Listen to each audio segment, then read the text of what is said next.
अस्सलामुअलैकुम and good afternoon dear friends. क्या हाल है? सबके खैरियत से हैं? अच्छा दोस्तों, अभी हम चंद इंपॉर्टेंट सेंटेंसेस जो हैं वो जर्मन लैंग्वेज में पढ़ेंगे और इसका तर्जुमा आपके लिए उर्दू में पेश किया जाएगा।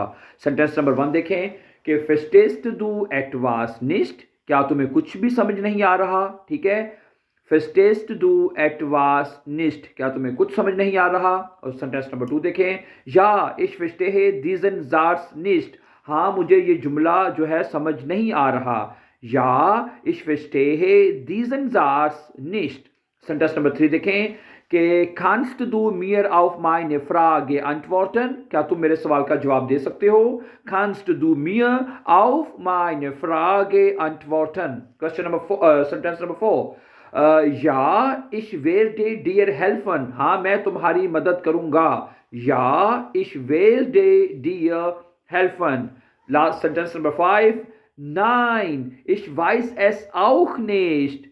nein नहीं, ich weiß es auch nicht, मुझे भी इसका नहीं पता है। ich weiß es auch nicht, मुझे भी इसका इल्म नहीं है या मुझे इसका भी पता नहीं है। Thank you and subscribe.